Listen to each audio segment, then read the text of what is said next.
하나님의 말씀 고린도 후서 10장 12절에서 18절의 말씀입니다. 고린도 후서 10장 12절에서 18절의 말씀 우리 한 목소리로 같이 읽도록 하겠습니다. 시작. 우리는 자기를 칭찬하는 어떤 자와 더불어 감히 짝하며 비교할 수 없노라. 그러나 그들이 자기로서 자기를 헤아리고 자기로서 자기를 비교하니 지혜가 없도다. 그러나 우리는 분수 이상의 자랑을 하지 않고 오직 하나님이 우리에게 나누어 주신 그 범위의 한계를 따라 하노니 곧 너희에게까지 이른 것이라. 우리가 너희에게 미치지 못할 자로서 스스로 지나쳐 나아간 것이 아니요 그리스도의 복음으로 너희에게까지 이른 것이라. 우리는 남의 수고를 가지고 분수 이상의 자랑을 하는 것이 아니라 오직 너희 믿음이 자랄수록 우리의 규범을 따라 너희 가운데서 더욱 풍성하여지기를 바라노라. 이는 남의 규범으로 이루어 놓은 것으로 자랑하지 아니하고 너희 지역을 넘어 복음을 전하려 함이라. 자랑하는 자는 주 안에서 자랑할지니라. 옳다 인정함을 받는 자는 자기를 칭찬하는 자가 아니요 오직 주께서 칭찬하시는 자니라. 아멘. 오늘 말씀의 제목은 자화자찬이라는 제목으로 말씀을 나눕니다. 오늘 본문은 바울이 사도로서 자신의 사역은 하나님이 주신 분량을 벗어나지 않은 것이고 자신의 자랑은 오직 주 안에서의 자랑이라는 걸 이렇게 천명하고 있습니다. 내용 관찰 문제 1번 보시면은 거짓 사도들의 특징은 다른 사람이 이루어 놓은 것을 자신이 한 일인 양 분수에 넘치도록 자랑하는 것입니다. 이들이 자기를 자랑하는 기준은 무엇입니까? 자, 12절을 보시면은 자기를 칭찬한다. 그 다음에 자기로서 자기를 헤아린다. 그리고 자기로서 자기를 비교한다. 자, 무엇이 자랑의 기준입니까? 자기라는 것을 보겠죠. 그러니까 자기를 칭찬하는 어떤 자, 여기서 이 사람들은 누구냐면 고린도 교회의 거짓 사도들을 가리키는 겁니다. 당시 고린도 교회에서 기득권을 장악하려는 이 거짓 사도들이 자화자찬을 일삼은 거예요. 그들은 자기를 칭찬하는 자들이었습니다. 그들이 이렇게 자기를 자랑하는 목적은 뭐였느냐면 다른 성도들을 세우려 하는 게 아닙니다. 다른 성도들을 자신의 권위 아래 두려고 하는 목적이었던 거죠.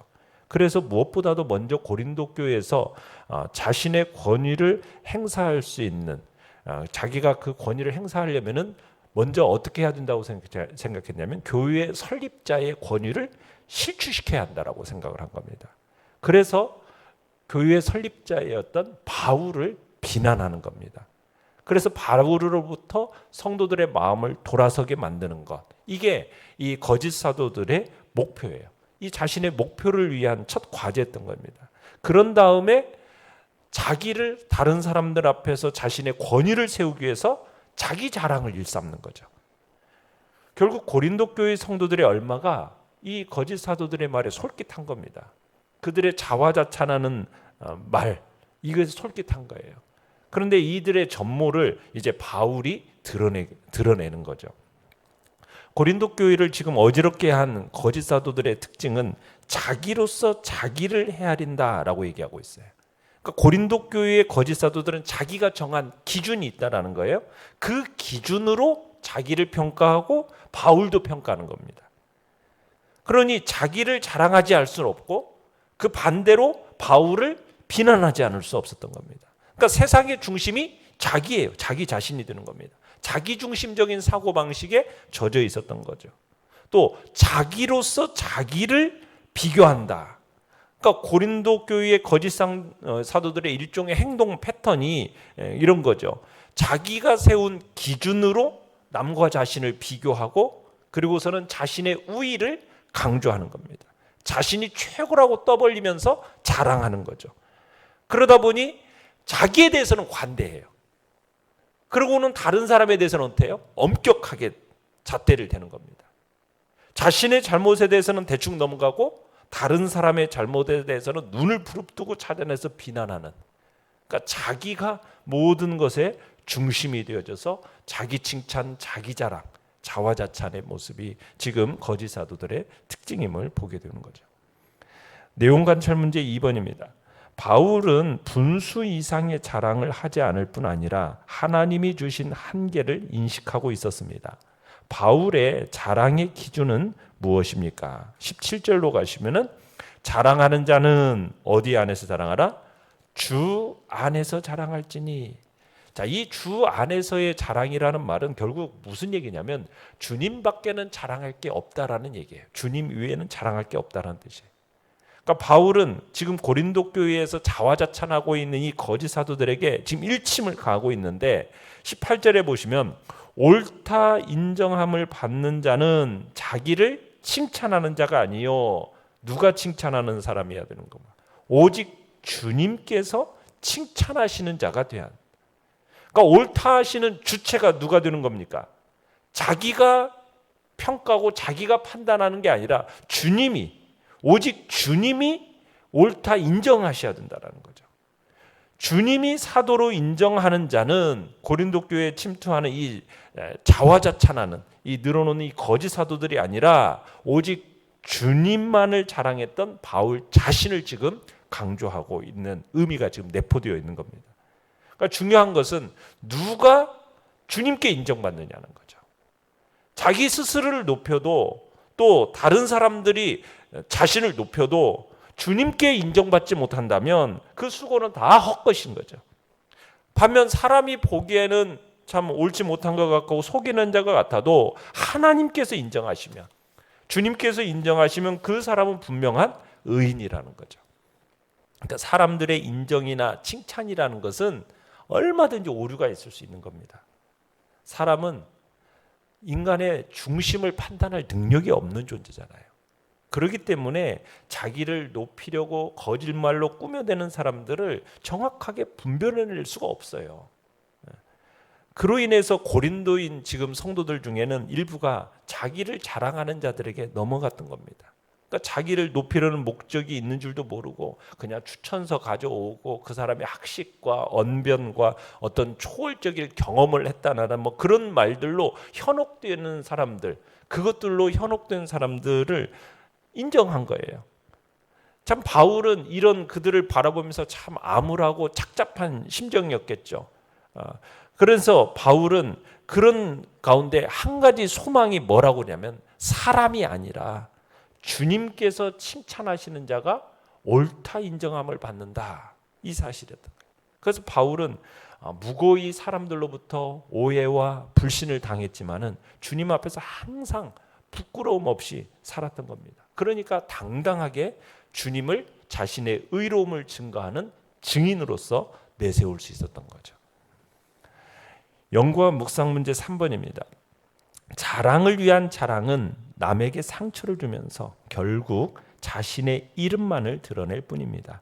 주 안에서 하는 진정한 자랑은 어떤 자랑이겠습니까? 자, 13절로 가보시면은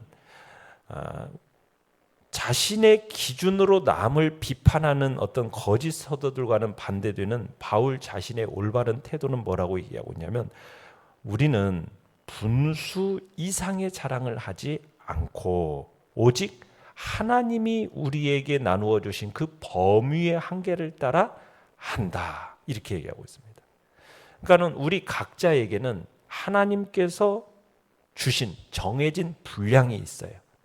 그러니까 내게 주어진 것이 있고 또 다른 사람에게 주어진 것이 있는 거예요. 이건 다 고유의 권한입니다. 그러니까 바울에게는 고유의 권한이 있다라는 거예요. 자기는 어떤 부르심을 받았느냐면 이방인의 사도로 부르심을 받았다라는 거죠. 그러니까 이방인을 대상으로 복음을 전하는 것이 바울의 분량이었습니다. 이게 그의 한계였어요. 그에 반해서 베드로나 다른 야고보나 다른 그 사도들은 또 뭐예요? 유대인들을 대상으로 해서 복음을 전했어요. 그러니까 바울은 애초부터 자신을 이방인의 사도로서 자신의 사역의 한계를 분명히 했거든요. 이런 전제하에서 바울은 고린도 교회가 자신의 분량에 속했다라는 얘기를 한 겁니다. 자신의 분량에 속한 영역이라는 거죠. 그러면서 자신이 이렇게 자신의 분량이라고 밝힌 데는 그만한 이유가 있었어요. 뭐냐면 처음 바울이 사도로 세움을 받았을 때 바울과 예루살렘 이 원사도들 간에 협약이 일종의 협약이 이루어졌었거든요. 그 첫째는 바울을 이방인의 사도로 인정한다는 것이었고, 그리고 바울은 자기가 개척하여 세운 그 이방 교인, 이 바울은 또 순수 개척자로서 기존 교회와는 무관하게 사역하겠다. 이게 어떻게 보면 일종의 예루살렘에 있는 원사도들과 일종의 협약이었습니다. 그래서 바울은 자기가 개척해서 세운 그 이방 교회, 특별히 지금 고린도 교회가 자기의 분량이라는 거예요. 자기 고유의 영역이라는 거예요. 그걸 지금 주장을 하고 있는 겁니다. 그래서 자기 분량 안에서 나는 최선을 다했다. 이런 자세가 어떻게 보면 성도들에게 요구되는 거죠. 그러니까 우리 성도들 각자에게는 하나님께서 주신, 각자에게 주어진 분량이 있는 겁니다. 그 분량의 한계 내에서 최선을 다하는 거예요. 그것이 하나님의 일을 아름답게 이루어가는 겁니다. 성도 각자에게 하나님께서는 고유한 권한을 주셨고요, 역할을 주셨어요. 책임이 있고 한계가 있는 겁니다. 우리는 예수 그리스도의 온전한 몸을 이루기 위해서는 각자에게 맡겨주신 그 분량에 최선을 다하는 거예요. 이게 정말 중요한 거거든요. 내가 적게 받았다고 불평할 것도 아니고, 받은 것에 최선을 다하지 않으면은 그것은 우리 주인이 되신 주님의 뜻에 반하는 어리석은 행동인 겁니다. 자신의 능력을 과신해서 주지 않은 영역까지 막 손을 뻗치는 그런 월권 행위, 이것도 주님 앞에서 어떻게 보면은 주님의 그리스도의 몸을 온전하게 이루기는커녕 장애가 되는 요소가 되는 거예요. 그래서 우리는 내가 받은 것에 감사하고 그것에 최선을 다하는 것. 다른 사람의 영역에 손을 뻗치지 않고 내게 주어진 분량에 대해서 최선을 다하는 것이 예수 그리스도의 몸을 온전케 하는 유일한 길이라는 거죠. 우리 모두는 그리스도의 몸의 각 지체입니다. 각자에게 주어진 하나님의 합당한 분량이 있고 그걸 우리는 배정받았어요. 그래서 내 것 가지고 남의 것을 비교할 것도 아니고요, 남의 것을 탐해서도 안 되고, 내게 주어진 분량에 감사하고 그 자리에서 최선을 다하는 것, 그렇게 우리는 그리스도의 몸을 이루어가는 것, 그리고 온전해지는 것을 경험하게 되는 겁니다. 느낀 점 4번입니다. 다른 사람을 비교하여 헐뜯고 분에 넘치는 자기 자랑을 늘어놓는 사람들을 볼 때 예수님은 어떤 마음이실까요? 나는 이 점에 대해서 어떻게 느낍니까? 굉장히 주님은 안타까워 하시겠고요, 우리는 이 점에 대해서 굉장히 주님 앞에서 어떻게 보면은 결국 자기 자랑은 남의 흠을 잡는 거나 똑같은 거예요. 호감을 못 사는 것뿐만 아니라 후에는요, 결국 멸시만 온다라는 걸 우리는 기억을 하고, 우리는 그 멸시를 받게 될 거라는 걸 듣게 해야 됩니다. 자기 자랑을 하는 목적은 결국에는 자신을 높이 세우려는 거잖아요. 결국에는 그 목적과는 반대되는 현상이 일어나게 될 거예요. 그게 자기를 위하는 게 결코 아니거든요. 도리어 자기에게 큰 해를 가져다 주는 겁니다. 자기 자랑은. 그러니까 스스로 크다고 하는 이 사람에게는 추한 냄새가 풍긴다고 그래요. 스스로 높이는 사람을 좋아할 사람은 아무도 없어요. 우리가 뭐 공주병, 왕자병 이런 말 우리가 전에 썼었잖아요. 이건 남을 인정하지 않는데 스스로 자신이 굉장히 잘난 줄 알고 자아도취적인 행동을 하는 그런 사람을 꼬집은 병이 왕자병, 공주병 아닙니까? 사람들은 이런 병에 걸린 사람들과 교제하는 것을 아주 꺼리잖아요. 그래서 이 병에 걸린 사람들은 사회적으로 고립될 수밖에 없고 왕따를 당하는 불상사가 될 수밖에 없는 겁니다. 자기만을 자랑하는, 자기만을 높이는 자랑, 사람들에게 결코 환영받지 못하게 되고, 자기를 위한 무분별한 자랑은 결국 바른 인간관계를 깨트리고 결국 자기 인격에 손상만 가져올 뿐이라는 것, 우리는 그것을 생각하고 나 자신을 자꾸 비교해서 다른 사람은 헐뜯어 가지고 자꾸 내다추려고 하고 자기를 어떻게 하면 높이려고 하는 그런 어리석은 짓은 우리에게서는 일어나서는 안 되는 거죠. 결단과 적용 5번입니다. 나의 자랑으로 인해 다른 사람이 상처를 받은 적이 있습니까? 나의 자랑과 자부심이 진정 사람을 세우는 자랑, 주 안에서의 자랑이 되기 위해 내가 고쳐야 할 점은 무엇입니까? 우리가 아까 얘기했던 것처럼 나의 분수를 지켜야 됩니다.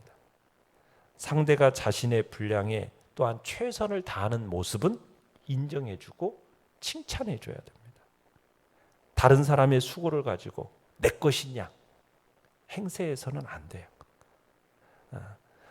우리는 서로 간에 사랑의 대상인 거지 경쟁의 대상이 아니거든요. 남의 수고를 인정해주고 억지로가 아닌 기쁨으로 정말 상대의 수고에 대해서 박수를 쳐줄 줄 알고 칭찬과 격려를 아끼지 말아야 되는 거죠. 이 세상은 경쟁하는 세상이잖아요. 그래서 어떻게든지 남을 짓밟고 내가 올라서야만이 살아남는 것처럼 살아가는 게 이 세상이지만 우리는 그게 아니죠.